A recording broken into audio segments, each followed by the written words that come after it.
So what are we talking about here? We don't have to solve this for the client, but we wanted to show that the impact of these decisions have huge consequences over time, because we're not talking about 3 or 4 or 5 years. We're talking about 30 or 40 years in many situations. All right? So where did this extra money go? It goes to the financial institutions, because people don't understand a lot about how to borrow.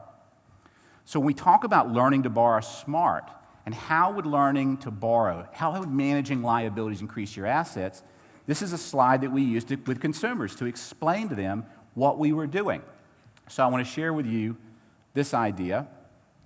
If you look at the average American in the U.S. today, their committed expenses are running about 52%. That means about half of their money that they make goes out for taxes, interest, insurance, things that they have very little control over. That's why we kind of call them committed, all right? Then they have discretionary expenses. Discretionary expenses, or is that lifestyle today? That's fun, it's food, it's travel, it's clothing, things like that. That's running about 46% for most Americans, okay? That 2% that's left over at the bottom, that's what's going to their lifestyle tomorrow. And for most of us, the lifestyle tomorrow will be as important then as lifestyle today is today, right? We live lives of cash flow, and this 2% is where most financial advisors live their life. They're what we call dealing with the sippy sip, that little couple percent that's left over that the client might be able to save. One of the things that you can communicate to financial advisors you work with is that you can move them up into the big gulp. And what am I talking about? The big gulp is that big chunk of money that's going out for housing-related expenses at the top, because housing is the single largest expense that most of the consumers in the U.S. have. It's 35% of adjusted gross income. So what we wanted to do is we wanted to look at the big gulp, the money that was coming in at the top, specifically with housing. Now, we found with consumers, if I could decrease their committed expenses, the money that they were already transferring away, in many cases unknowingly and unnecessarily, okay, to other institutions, they were pretty excited about that, all right? Because there's only a couple of ways you can save. You either decrease your spending, right, or you save more. And a lot of people can't save more. They aren't in a job to be able to do that. So if I ask them to reduce their lifestyle today, they're not too excited about that, okay? And if I ask them about increasing their lifestyle tomorrow, that sounds pretty cool, but where does it have to come from? Where are they going to be totally 100% on board with you? If you can take it from the top up there, from the committed expenses, okay? So that's why we started managing liabilities. That's why we started looking at those expenses, that 52%, and what could we do about it? If we could just drop it 4% for the average American by showing them how to borrow in a smart way, and they were just comfortable maintaining their current lifestyle today, that money could get moved right down to the bottom line, to their lifestyle tomorrow, to increase their savings. And that's a several 100% increase. If I go from 2% savings to 4% or 6% savings, I've increased my savings by several 100%. We found on average we could find about $250 a month per client. Just simple mistakes that they were making. Maybe they had a 5 or a 30-year mortgage and we knew they were going to move in 3 to 4 years, okay? Maybe it was prepaying when they could be investing in a 401k that had a 50 or 100% match with their particular situation. So the potential impact of liability management was pretty cool. We could show them, if we could just find $250 a month for you, you would be in a situation to make this decision. Pay off your mortgage early, potentially 8, 10, 12 years sooner, or increase your wealth, $200,000, $300,000 over time. Our job was not to tell them what to do. It was to simply help them find the money, avoid the mistakes, and figure out what would bring them the most peace. Would you rather have the mortgage paid off? Would you rather build additional wealth? What would be important for you? But you understand, if you put your clients in a position to make this decision, you've really shifted the way you're being viewed by them as a whole. Now, another slide that we showed, and an interesting slide for you to think about, is $250 a month at 8% is $1 million in about 41 years. Okay, 10%, it's about 35 years. But if we could just find $250 a month, and I'm telling you, we found that as a minimum, on average, for clients going through this process, and they're already thinking 30 years, at 41 years, it's $1 million. But the second million only takes another 8 because of compounding. We always used to say, your problems, just like your interest, are going to compound over time. Okay? Your problems, just like your interest, are going to compound over time. And that's part of what we're there to do, is to help them avoid looking back 20 or 30 years from now and realizing, man, I could have done it differently, okay? And look at the third million. Only 5 years at the same monthly growth rate at 8%, okay? So money compounds. It's a fascinating thing how money compounds over time. And when you look at $250 a month, you can look at it as early mortgage payoff or as investing. But if I look at $250 a month on the aggregate over those 3 iterations in 55 years, there's $3 million there, okay?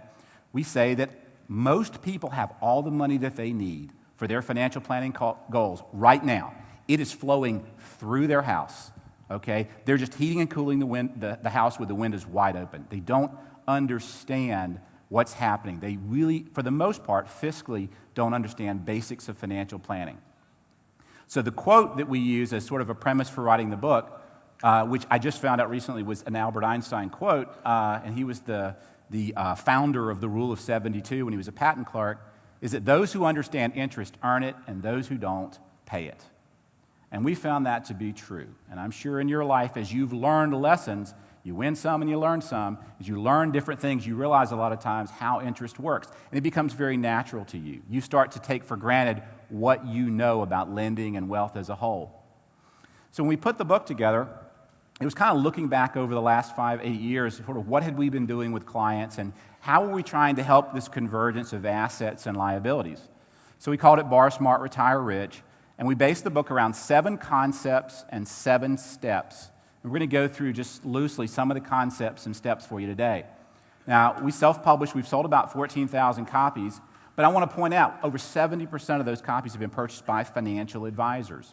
So one of the key things that we're trying to do here is to have a very balanced, consumer-oriented approach to get them thinking about managing the liabilities as well as their assets. One of the most important things that you can do as a loan officer is connect your consumer with financial advice in the local community. I do not believe you need to be a financial advisor. You can do it if you want to. We tried that. We did it for 3 years, and we realized it was incredibly difficult to master both sides.